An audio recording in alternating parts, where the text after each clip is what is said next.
Without honour, a knight is no more than a common killer. It is better to die with honour than to live without it. Barristan Selmy, to his squires. A Dance with Dragons, Chapter 67, The Kingbreaker.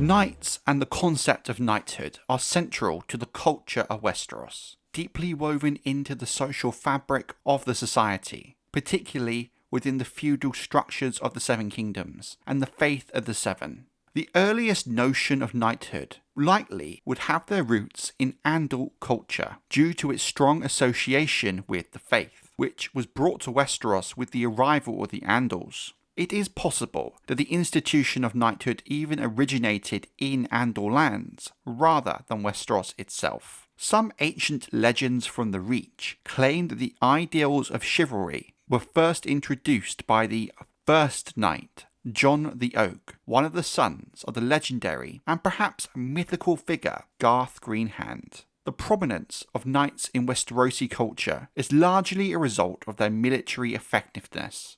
Mounted knights in steel armour proved crucial to the Andal conquest of much of Westeros, with the exception of the north. Knighthood thus holds less significance in regions less assimilated to Andal tradition, such as the North and the Iron Islands, and to some extent the Neck. Although knights do often exist there, granted these statuses after campaigns or battles in the southern realms. Knighthood is unique among the high social positions in Westeros, in that it's theoretically attainable by any and every man, even the most low-born among the small folk, provided he's demonstrated exceptional martial skill and fortune. Any man may be knighted, regardless of birth. Social pressures and reputation, however, discourage the abuse of knighthood by unscrupulous knights who might otherwise sell the title. While such cases likely exist, most knights avoid these courses, as their reputation is vital to being called into perhaps a lord's household or retinue, or other positions of prestige. Your reputation is ultimately how you are remembered. Knighthood is primarily regarded as a martial calling. Even the sons of powerful lords, and even in some cases kings, are not knighted if they cannot meet its minimal standards. Doing so would bring ridicule rather than honour upon the family, diminishing the value of knighthood itself. In some cases, however, a lord's son may be knighted despite lacking ability. Lord Caswell of Bitterbridge, for example, had his only son, known to be a weak man, knighted regardless, but this only tarnished the reputation of both the son and the father among true knights and wider nobility. A young knight's prestige also depends in part of the stature of the person who bestows the accolades. Receiving knighthood from a king or a prince, or a member of the King's Guard, or even a truly legendary knight, carries particular distinction and recognition among others. While lords hold legal privileges that knights do not, such as the right of pit and gallows, and outrank knights at tourneys and feasts, there are some landed knights who in practice may be as powerful as minor lords. In most cases, it is the title alone that differentiates them, as lord generally is seen as a more prestigious title than sir, which is why most lords go by lord and not sir, even if they are a knight. Yet, knighthood retains its own honour, and is not traditionally hereditary. While typically ranked below lords, there are some landed knights who control more lands, wealth, and command more influence than lesser lords, especially those from ancient houses with extensive territories and fortified castles. Their usual status is often reflected in the title they adopt, such as the Knight of Nine Stars. In some instances, lordly houses may be demoted to landed knights by royal decree. For example, House Coddington, once a lordly house, was reduced to such status by King Robert Baratheon for Lord John Connington's supposed support of House Targaryen during the rebellions. We must bear in mind that House Coddington is of the Stormlands and thus should have been sworn to Robert. As a result, the current head of House Connington is no longer styled the Lord of Griffin's Roost, but Knight of Griffin's Roost. Knighthood itself can also be stripped through a royal decree, though this occurs very rarely and only in extreme circumstances.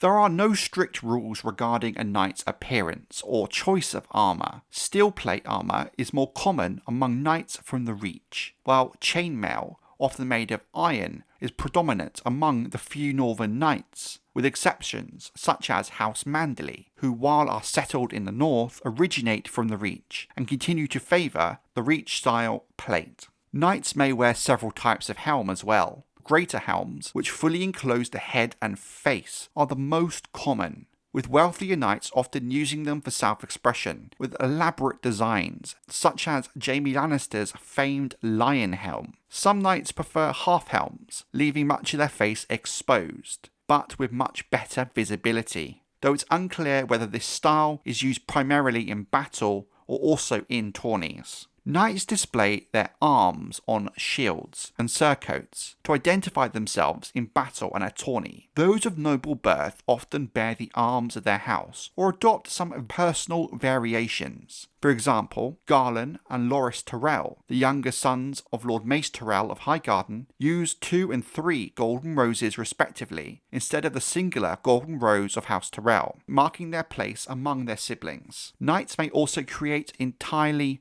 new arms of their own choosing. This is mostly the case with common-born knights, without the prestigious background. Many wear elaborate crests on their helm, reflecting the imagery of their arms, such as the black trout of Sir Brendan Tully, or the unicorn horn of Sir Flement Brax. At the tourney at Ashford Meadow in 209 AC, a complete plain suit of good steel armour, including greaves, gorget and great helm, cost about 800 silver stacks, which would be roughly 4 golden dragons, a sum sufficient enough to feed a man for several years.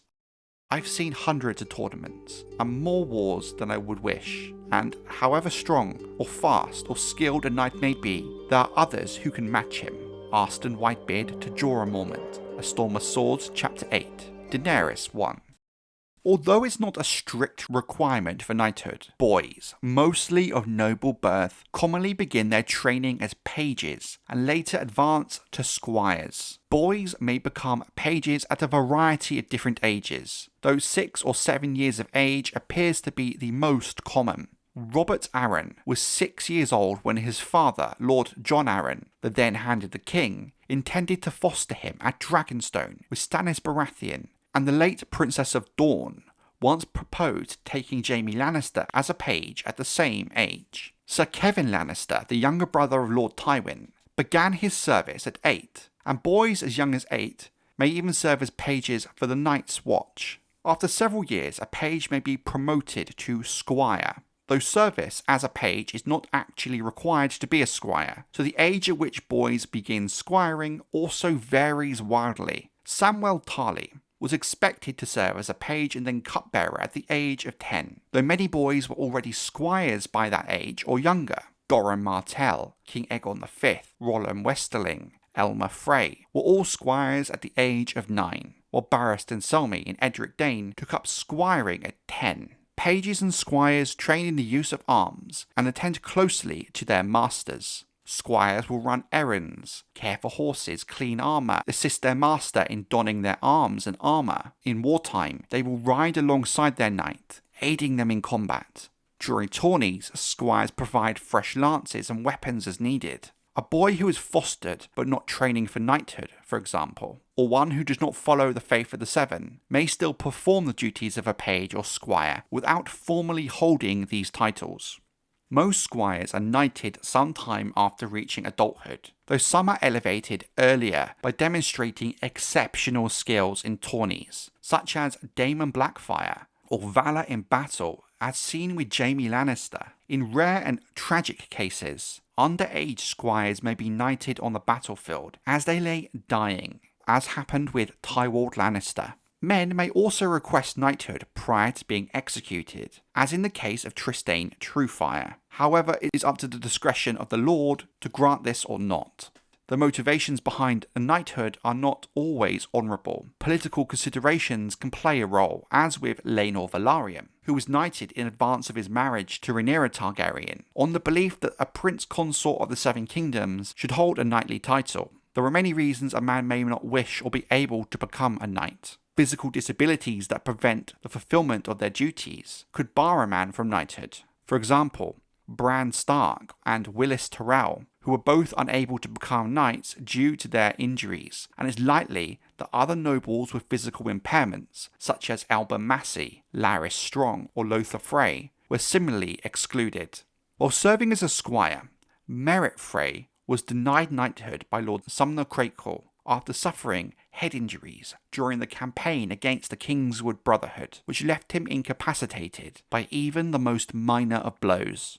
Tyrion Lannister understood from an early age that his dwarfism would also prevent him from ever becoming a knight. Other physical conditions, such as extreme obesity or lack of appetite or inclination for martial training, as seen in Samwell Tarly, can also prevent knighthood. What remains unclear is how such limitations are regarded if they arise after a man has already been knighted. There are also some men who are fully capable of bearing arms, who simply lack interest in the title. Followers of the old gods, particularly in the north, are rarely knighted, as knighthood is a Andal tradition tied closely to the Faith of the Seven and its religious rites, though exceptions do exist. Certain individuals are also barred from knighthood due to gender, including the likes of Brienne of Tarth and Queen Alysanne Targaryen's sworn shield, Jonquil Drake, despite both clearly possessing exceptional skill and honour expected of a knight. It's also very rare for non-Westerosi men, such as those from Essos, to formally become knights, but there are a few cases, such as seen with Thoros of Myr, who not only follows the Red God of R'hllor, but comes from the free city of Myr.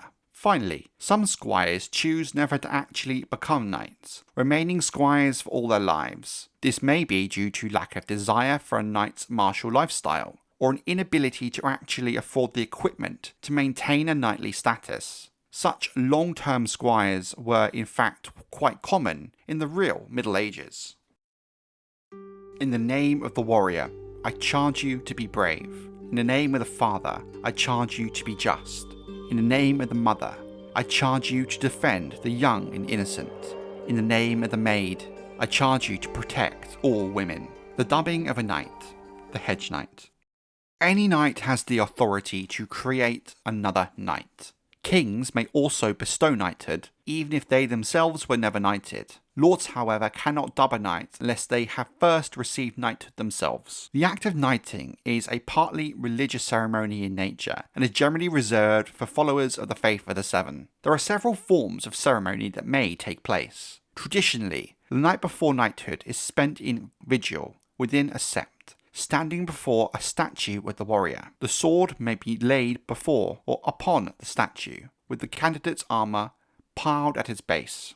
In some cases, those about to be knighted walk barefoot in the sept to the place of ceremony, demonstrating humility. The 600 men knighted after the Battle of the Blackwater, for example, wore shifts of undyed wool and marked their elevation by donning a sword belt once dubbed before swearing a knight's vows. A septon may atone the candidate with 7 oils, an honour of particular significance when performed by the High Septon himself. That said, a man may also be knighted without observing these customs, such as in the heat of battle. Typically, witnesses are required during a dubbing ceremony. When conferring knighthood, the dubber speaks the candidate's name and house, if they have one, touches him on the right shoulder with a sword, and then places the blade upon the other shoulder, reciting the charges. These words may vary from knight to knight, as some prefer a less formal rite. Once a candidate affirms his vows, the sword is moved to the left shoulder, and the newly made knight is commanded to rise. Knights are expected to embody honour and adhere to the chivalric code. They are meant to be brave, just, and defend the innocent, the weak, and women. Knights are also expected to train and lead men at arms.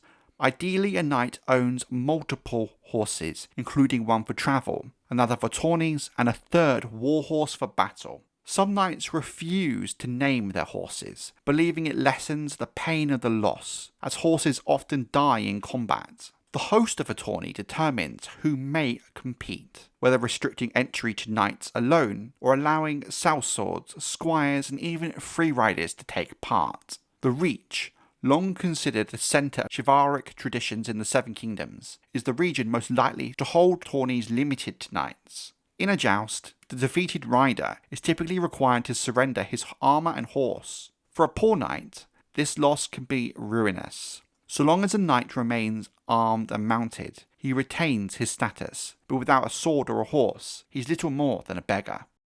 A hedge knight is the truest kind of knight, Dunk. Other knights serve the lords who keep them, off from whom they hold their lands. But we serve where we will, for men whose causes we believe in.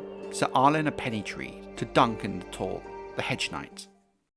There are many different kinds of knight, though only 5 have been named in the text so far. Some types are more common than others, and while exact numbers are unknown, it's assumed the same social rules still apply. The higher the rank, the fewer the people that hold it.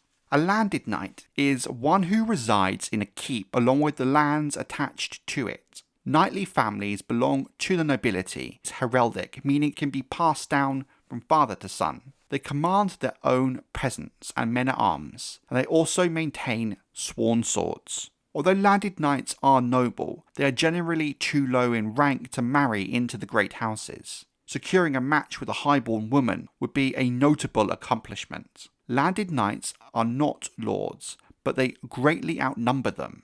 For example, House Osgrey once counted 20 lesser lordlings and 100 landed knights among their vassals, while House Manderley claimed 12 lords and 100 landed knights as bannermen. A landed knight does not possess the authority to dispense justice within their lands, lacking rights such as pit and gallows, and must instead defer to their liege lord. They are sworn to fight for the lord, who rules over their territory. In some cases, landed knights can be more powerful than some minor lords, particularly those from ancient houses with broad lands and strong castles. Such a status is often reflected in their titles, which may incorporate into the name of their seats, as with Simon Templeton, the Knight of 9 Stars. Even so, landed knights hold less prestige than lords and are ranked beneath them at feasts and tourneys. According to some sources, the term master in the north is comparable to landed knights in the southern realms.